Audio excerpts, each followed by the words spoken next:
And the Ghanaian Times starts this morning and says government policies yielding results. President there, the story captured on page 16. 2 suspected robbers die in gun battle, and NIB wins $60 million judgment debt case. That's the Ghanaian Times. The Today newspaper says child prostitution high in Cape Coast, and police blamed for failing to arrest murder suspects. The Daily Heritage says Ghanaians curse the Ntraboase killers as murder trial begins. Government considers drones to combat illegal fishing. And the BNFT says act on firms promising excessive returns. Analyst tells Bank of Ghana and the Security Exchanges Commission.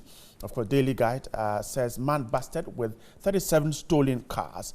And that story of the president talking about the business economy also captured by the Statesman newspaper. My guest to do the talking this morning, Philip London, is a member of the NPP to my extreme left. Good morning. Good morning. Hope you're doing great. That is great. Thanks so much for Thursday morning. Yeah. And then Theophilus Etechai is a member of the NDC, former member of parliament for the Blakema Central Constituency. Good morning too.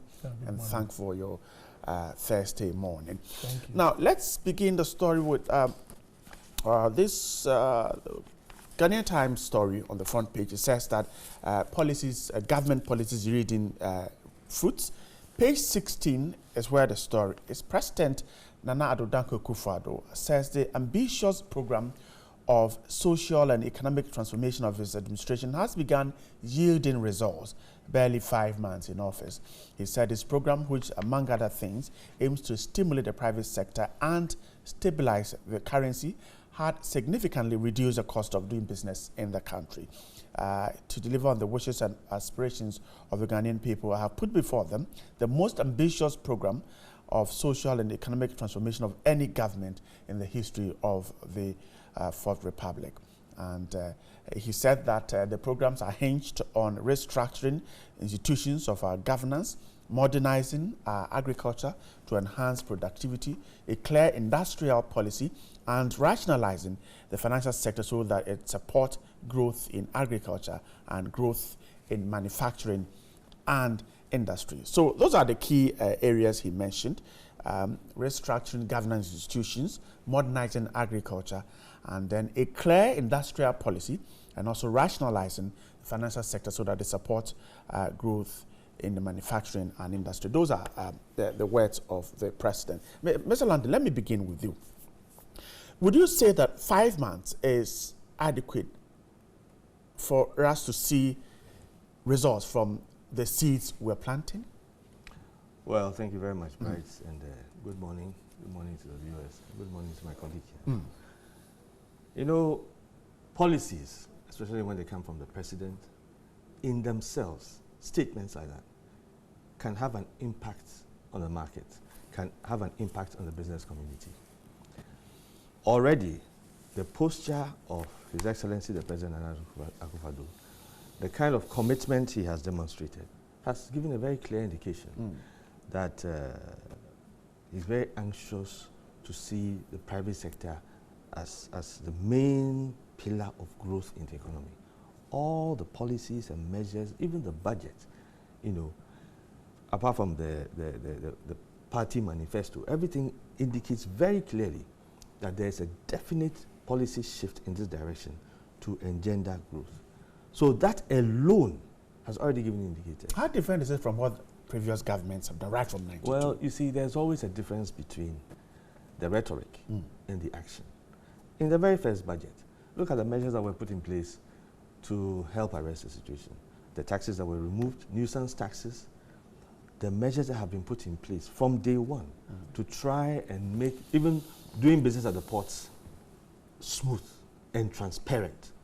You know, there's an effort now to make sure that, if you heard what the Vice President said the other day, the interpersonal interface when it comes to even clearing goods. So the discretionary issues are eliminated. So anybody doing business knows clearly from the word go what his liabilities are, what the issues are when it comes to clearing their stuff. You know, all these things are aiding business. And already the indicators are there. When our brothers in the NDC were crying foul or making a lot of issues about them not seeing some of the measures being put in place. What have we seen? Taxes have been reduced, particularly the taxes on spare parts has come down, and some of these things take a bit of time. But the basic and most important issue is that the goodwill and determination that has been shown by the president and the government has already been to yield results, and it's already. And that's what the president is talking about. Yes. Honorable Tete-Chai, so the president, for instance, says that he's restructuring institutions of our governance. And is that what you've seen as far as these institutions are concerned? The police service, the various organizations that help governance to become what we want it to become?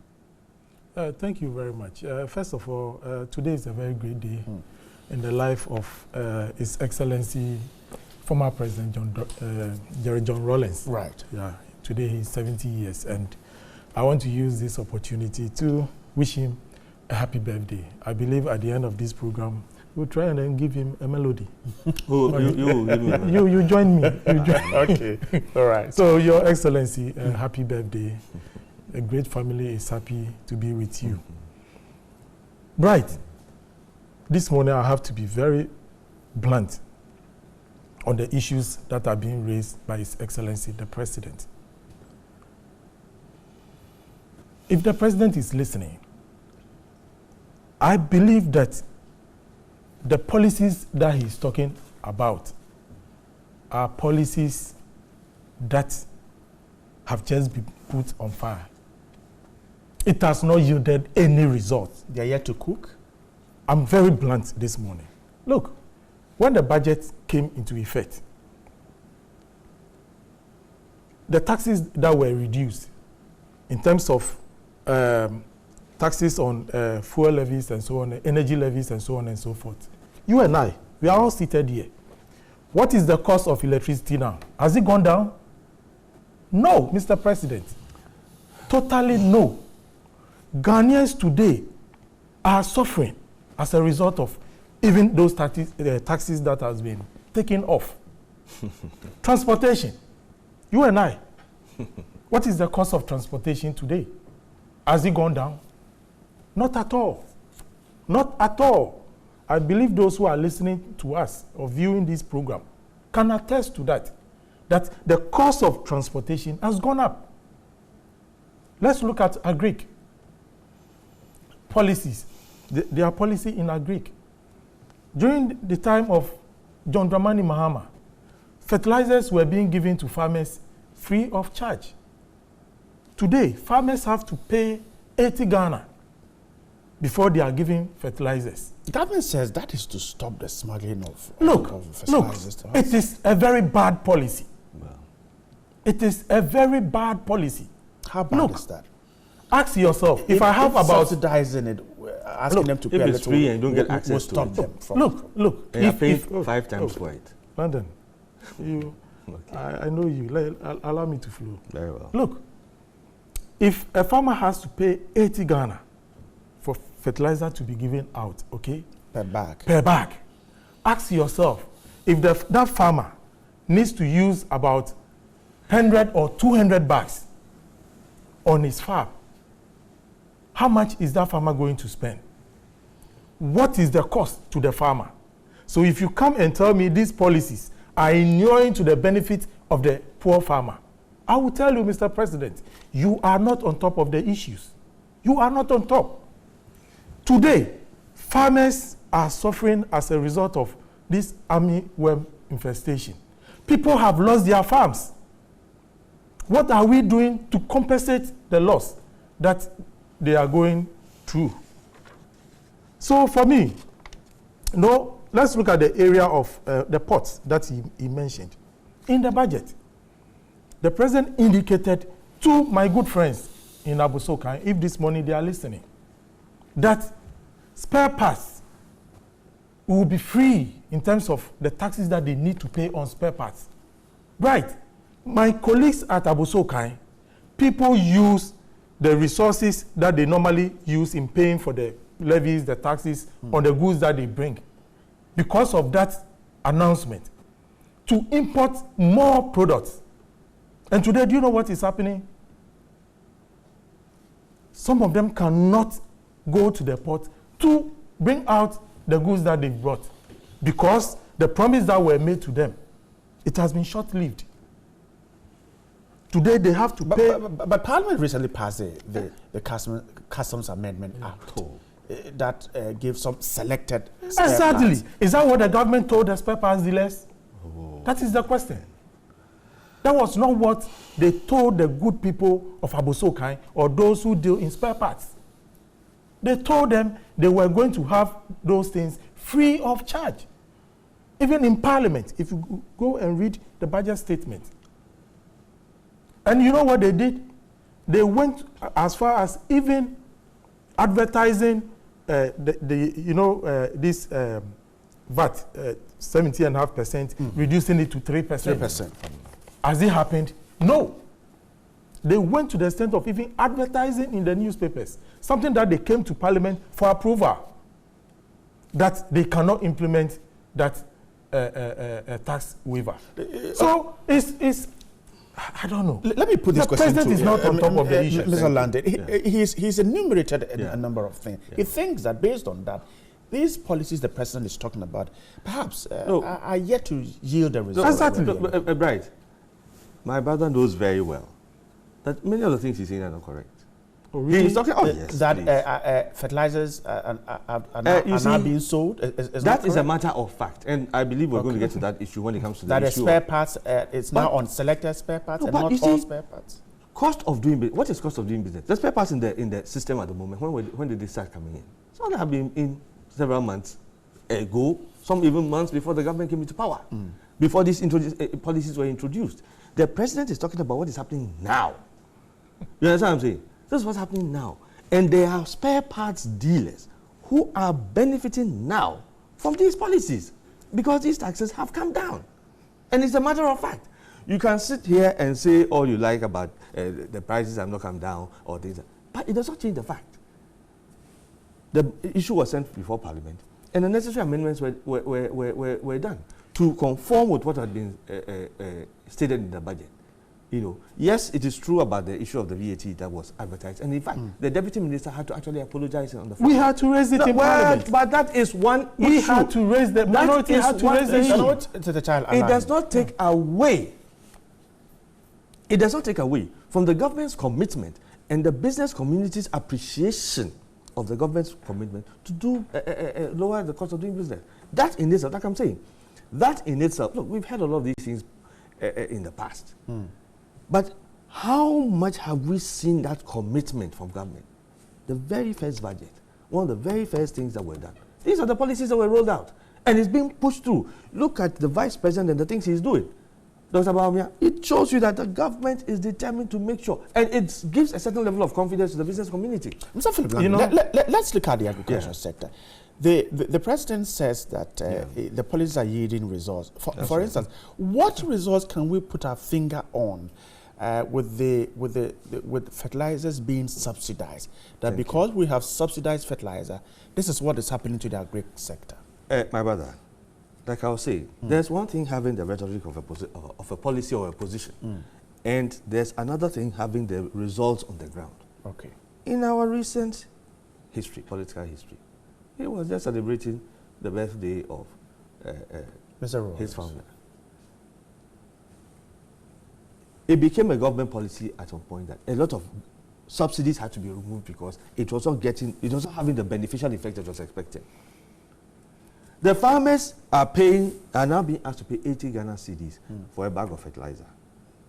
Before then, were they even getting access to the fertilizer? The fertilizers were coming in, but because of the subsidy from government, it wasn't actually getting to the farmers. And the farmer who needs the fertilizer for his farm is paying twice that to get access to the fertilizer. Buying it on the black market. Thank you very much. Today, the farmers appreciate that, well, if we are paying 80 cedis for this, and we are getting it to apply to our crops and getting the yield, isn't it better? And this was a decision that was taken under a consultative arrangement. It wasn't a unilateral thing that the government just decided that we are removing the subsidy. No. This is a government that is determined to raise agriculture.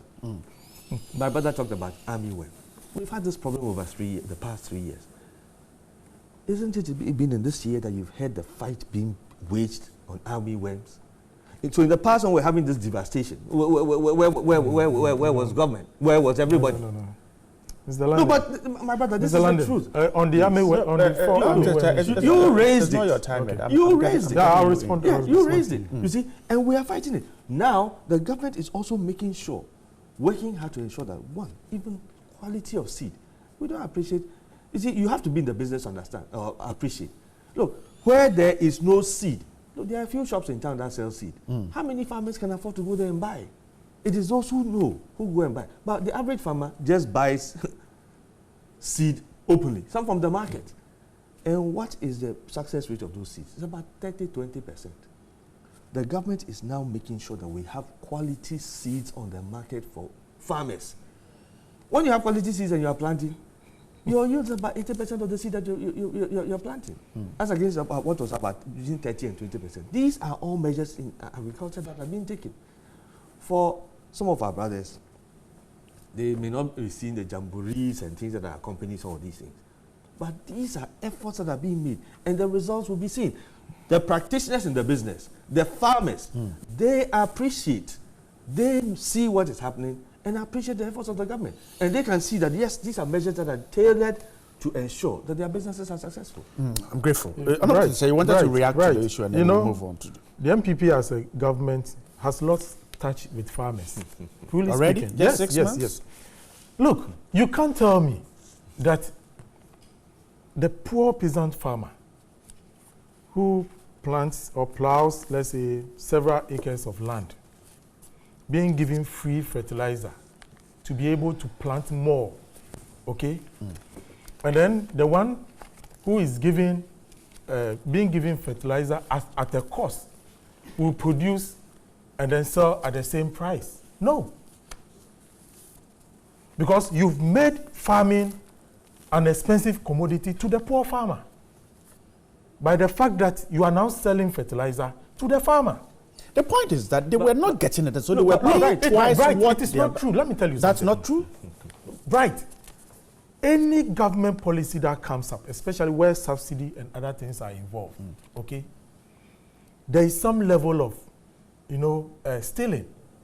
And it is up to government to ensure that those bottlenecks are what? Closed. So you concede that some fertilizers found their way to wrong location. The subsidy that the farmers have to pay. Do you think people will still not steal some of these fertilizers and sell on the open market? Because there is subsidy. But you don't have any evidence to say that people are stealing the fertilizers. No. What I'm saying You're just assuming. What I'm saying is the introduction of a subsidy does not prevent people from stealing if adequate measures are not put in place to ensure that that thing doesn't occur. So that is not an excuse. We want our farmers to have that free access. Look, cocoa farmers, they are in a new crop season. Before the MPP came into office, the measures that needs to be put in place to enhance their work within the season have already been done. They were supposed to get these fertilizers free of charge. It is these same fertilizers that we have paid for, that the current government is selling to the cocoa farmers. And you see, the moment you do that, you restrain the farmer who has not got the resources to apply fertilizer at the right time, with the right quantities, because he doesn't have the money. So what is the benefit that the president is telling us that within the 6 months period, that policy is yielding fruits? No. How do we stop smuggling of fertilizer? We're told that under your government, fertilizers were found in Ivory Coast, Niger, and even as far as Cameroon. How do we stop it? They think that let the farmer pay something for the commodity. When there's a cost to it, even cutting the commodity from one point to another will add an additional cost and make smuggling less attractive. That's the argument. Look, to make smuggling less attractive, you need to put in place adequate measures, okay? Governments have used the system for some time. There are challenges. Now, what you need to do as a government, look at where the challenges are, and then see how best you can stop those things from occurring. But you don't say that in stopping smuggling of fertilizers, the measure to put in is for the farmer to pay for the commodity. That does not stop it. Because at the end of the day, there's still some subsidy.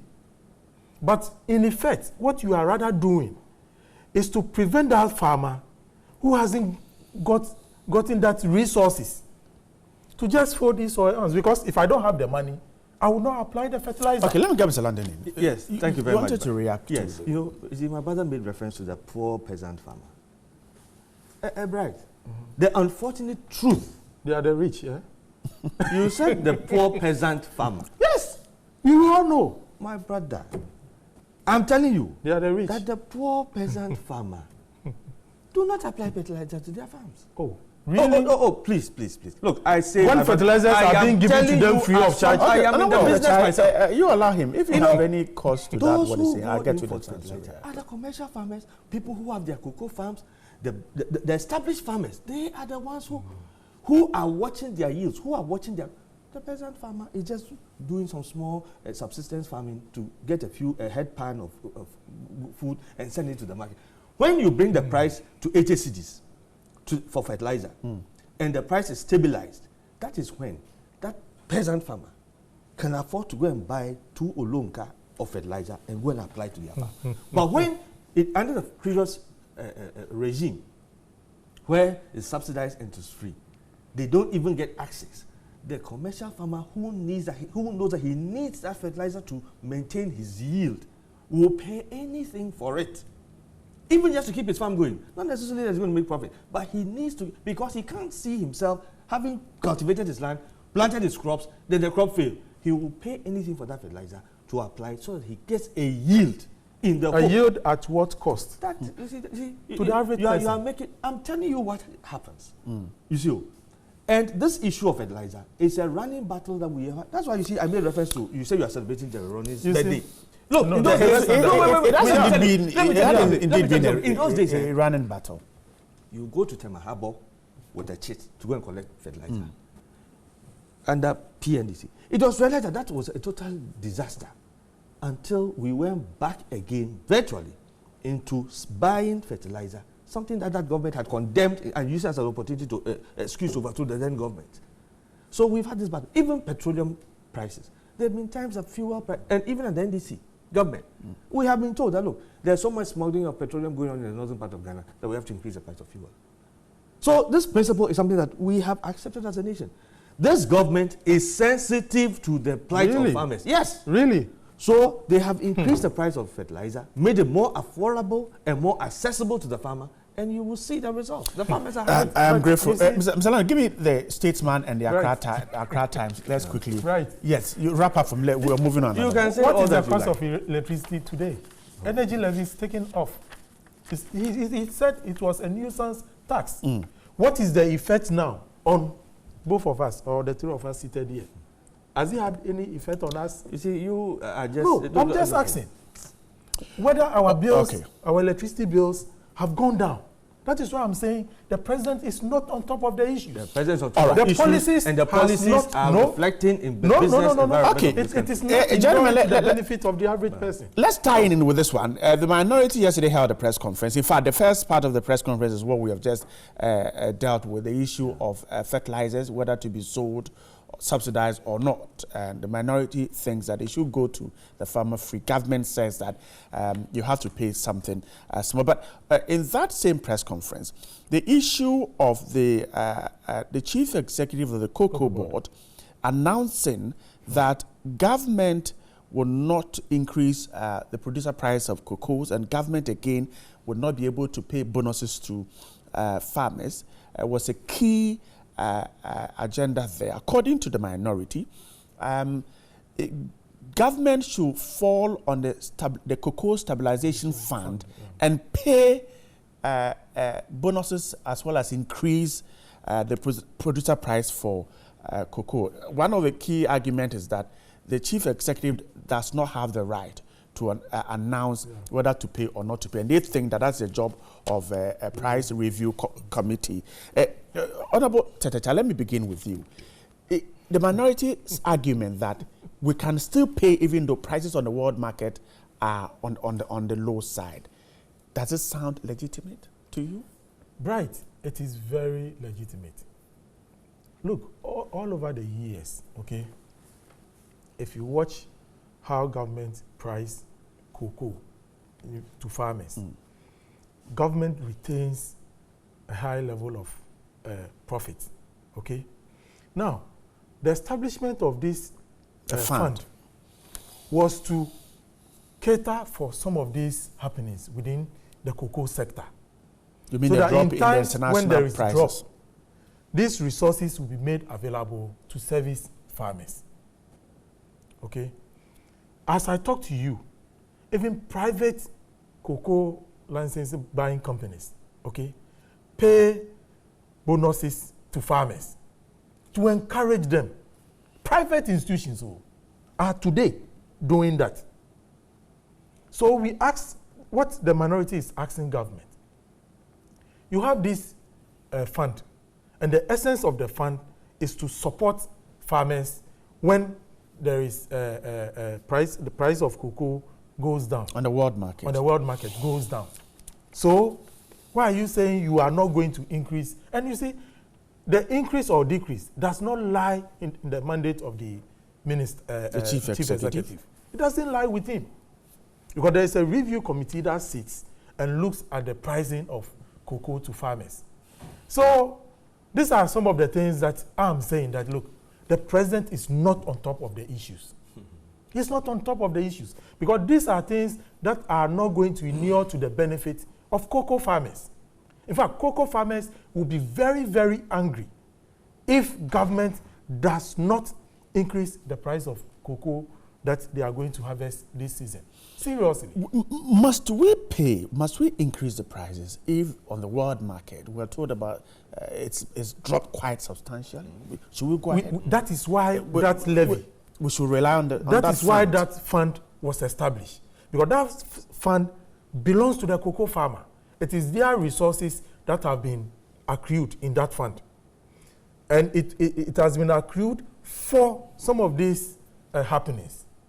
So, as a government that is responsible wants to ensure that farmers are happy, are well motivated to do the work, this is the period that you fall on that fund. I see. To support the farmers. I see. Mr. Lando, you share a similar view? Well, thank you very much.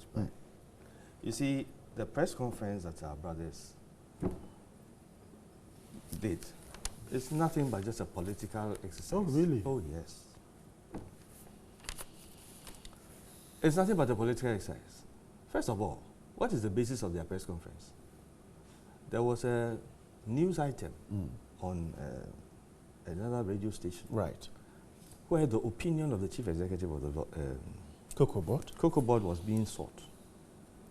And he expressed an opinion. What did he say? He said he didn't think that the price would go up. And he didn't think that there would be bonus.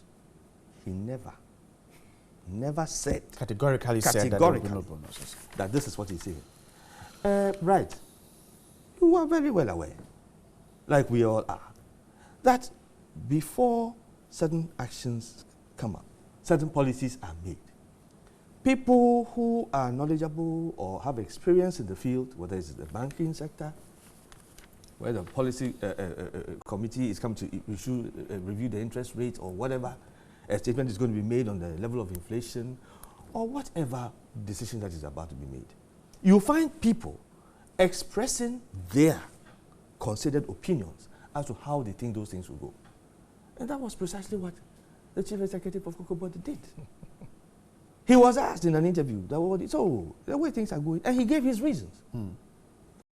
The price of cocoa was over £3,000 a ton. It's now about 1,900. Yes. You know what I'm saying? Significant drop. Meanwhile, you and I are aware that from the advent of 2000, till now, the price of cocoa has been adjusted close to the FOB price. That's the export price of the cocoa. Right. Before then, there used to be a very wide margin in between. So it was comfortable, in spite of bonuses, etc. The government was making a very wide margin. But over the years, when President Mills came, he also increased it, and it's continued in that trend up to today. Yes, it is true we have the stabilization fund. The chief executive never said, and he has never attempted to take away from the committee their legal rights to determine the prices. There's an allegation that a letter, a document from Cocoa Board, which has the chief executive signature, is straight to the point that the price for cocoa was going to remain the same, 475. Have you cited any letter like that? No, I have not. Okay. I have not. You see, and this is what is happening. You know what I'm saying? I don't see. Meanwhile, he said this how many weeks ago? Somewhere in, I think, you know what I'm saying? Somewhere around 8th June, 8th of June. And then, look, when things happen, we react directly to them. We are discussing statement that has been made by His Excellency the President under how many hours ago? 48 or so hours ago. That is how we react to these things. We think they are important enough. This thing has happened weeks ago. Then the minority comes and does press conference to say this. So we can be assured that farmers will get an increase. No, I haven't said so. I have not said so, because that decision will be taken by the committee. They will look at everything. The government will come up with a strategic position. Yes, it is true we have a stabilization fund, but the government is going to have to take a decision, strategic decision. Are we going to straight away go into the stabilization fund now to pay increases? Are we going to go into the stabilization fund to maintain the price? That is a decision that the government is going to take. The government is also mindful that the fact that the price has dropped in the year 2017 doesn't necessarily mean that the price is going to go up in 2018 or 2019. So the government has to take a serious strategic decision as to how to apply the strategic fund, if so, how much of it, etc. So these are the issues. What the chief executive said was just a matter of opinion. Right. He was being interviewed, and this is what he said. Then our brothers go and all right. Press conference, so and they try to decide the farmer that the price of fertilizer has been brought up. And what is that? Right. So I don't want to check. It was just an opinion. Look, farmers. Look, right. I'm seated here. If I voice out an opinion, okay, people will take it lightly, because I'm not in charge. Okay, I'm not in charge of Cocoa Board. But if the CEO of Cocoa Board tells you that this is what he thinks will be done, look, when you are put in charge of an institution, policies that you intend not to, you don't even talk about it. Because look, if the press asks you about such a question, is it mandatory that you say something? He was no, please. He was not emphatic. What we are saying, this is not the first time prices of cocoa are going down. No. Last year, what is the price of cocoa? And this year, what is the price? So you can't tell me that the price for last year and the price of this year, it is not 3,000 that has dropped to 1,009. No. But you are talking of a long-term drop in price. Okay? But that does not warrant that measure, that because there is a reduction. So what about the resources that we've saved over the period? Use that to service the farmers. Encourage them, motivate them. Today, seedlings and other things are being brought for farmers to do what? Replant their farms with new Yes. And those are the things that we need to do. It is being done. Oh, please, I know. We have over 8 trees. Yes. We have a program to... For a very long time, those things are being done. And it's motivating enough. But how do we encourage them to do more? Go into the fund, use the fund to support the cocoa farmer. Private companies are doing it. under the same reduction that we are talking of. Okay. I'm grateful. Let's touch this story on the front page of the Daily Guide. We're told that a man has been busted with 37 stolen in quote government vehicles. The Asset Retrieval Task Force at the presidency yesterday seized expensive vehicles said to belong to the state from an individual. The task force stormed an area called Oforikrum near Nswam in the eastern region in the early hours and raided a private property where the 37 cars, including those registered in the name of State Protocol Department, were found. We're told that one Akwisia Bebrese, a member of the task force of the Office of the President, said the retrieved vehicles included a BMW Salon car, 2 Toyota Land Cruisers, as well as Mitsubishi Pajero, which have since been transported to Accra. The story goes on and said that the person and whose property the cars were seized explained that those cars, the order to seize the cars came from a court, and he did not, even though he did not mention the name of the court.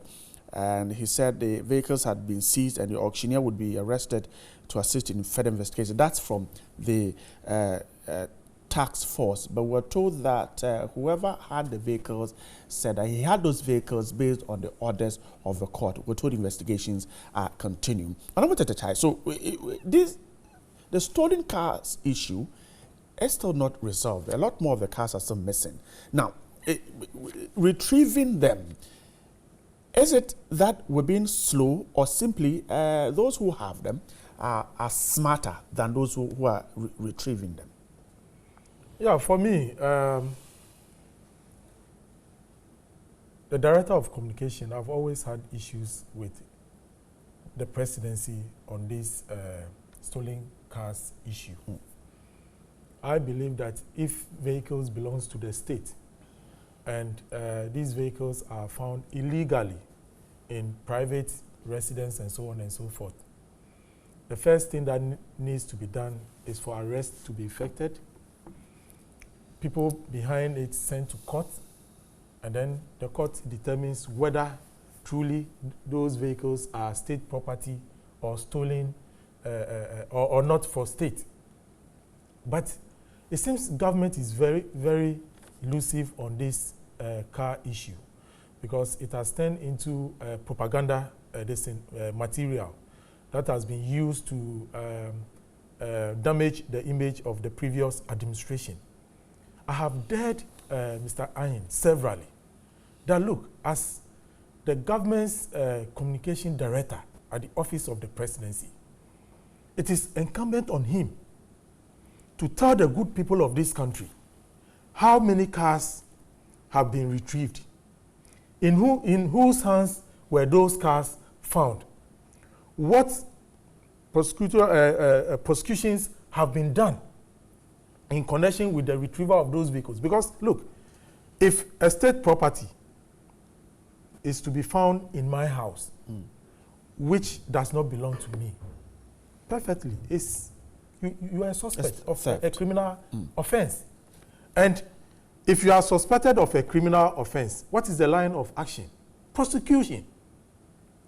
As I talk to you today, government has not been able to tell the good people of this country, those that they've retrieved the vehicles from, whether they were ministers, whether they were deputy ministers, whether they were public servants, we've not been told.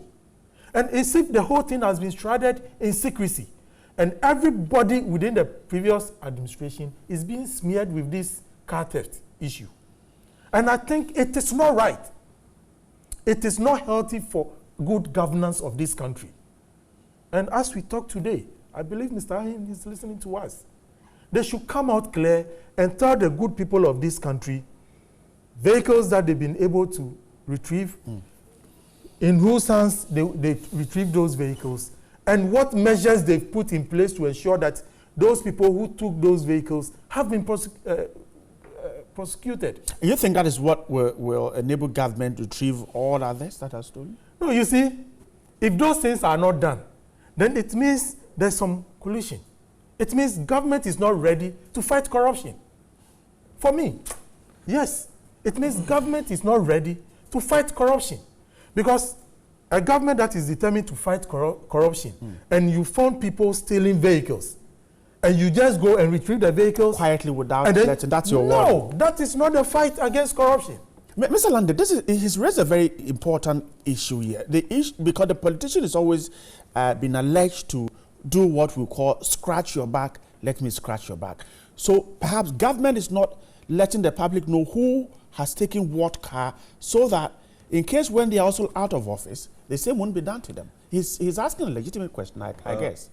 Right. The point my brother is making is like, you are damned if you do, you are damned if you don't. There was a whole hue and cry in the advent of the change of government about retrieval of stolen cars, etc. Our brothers were complaining that we are being tagged. Yes, we understood. We knew how it feels like. In 2000, when in 2000, in 2000 when NPP came. That was 2008. 2008. When NDC came. Yeah. When NPP was in government, I never held any government office or anything like that. I had bought my own private car, brand new car that I was driving.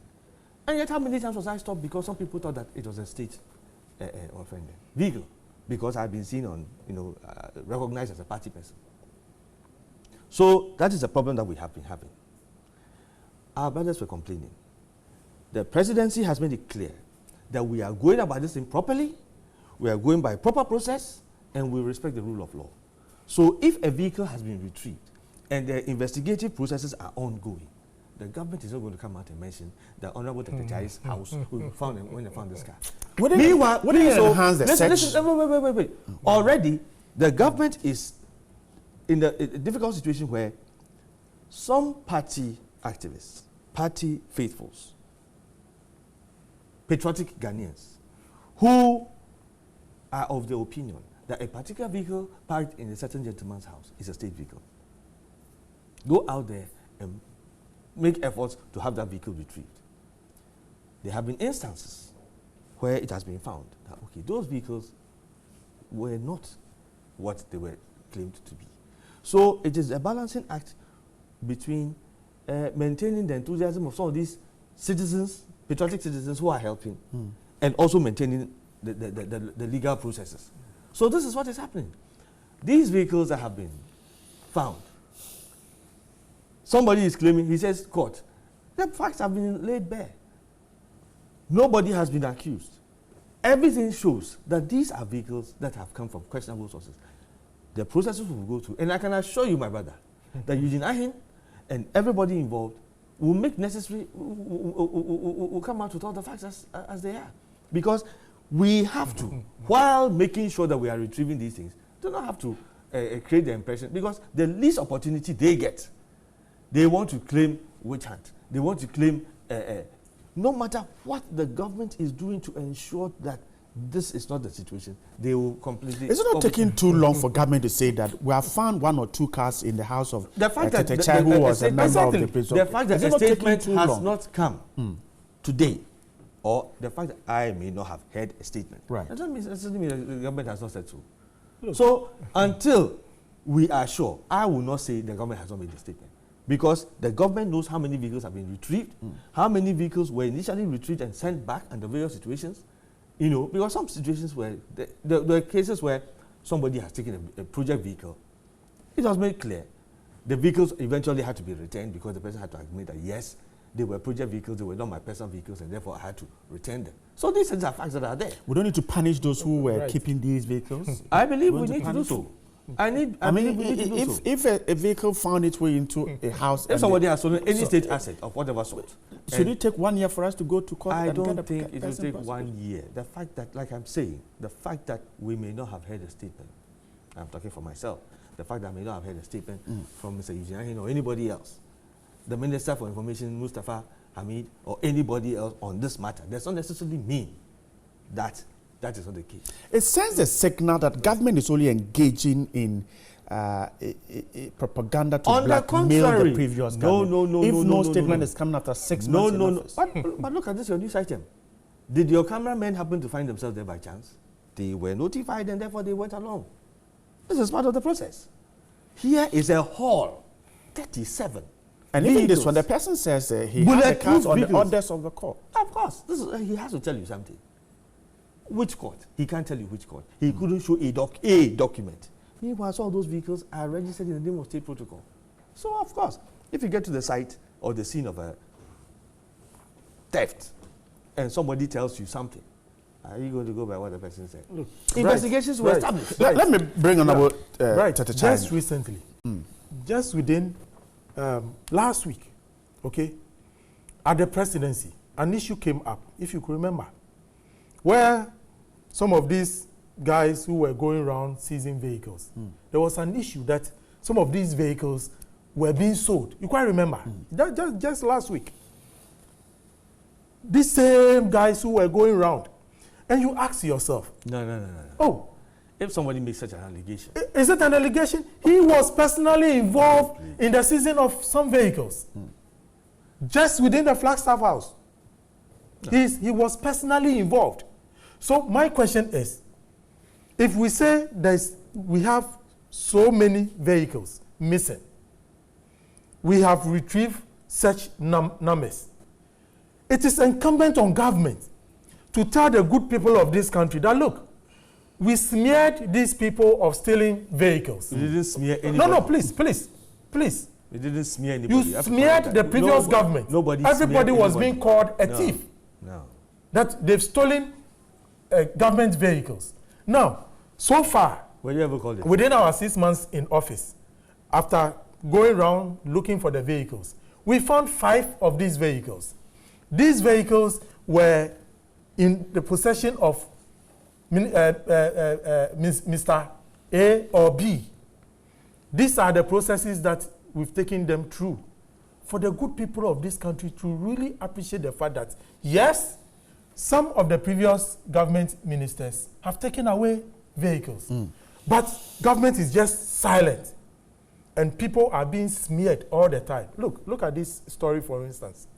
We are being told this is a private person who says these vehicles came to him as a result of court action and so on and so forth. He's an Oceania, okay?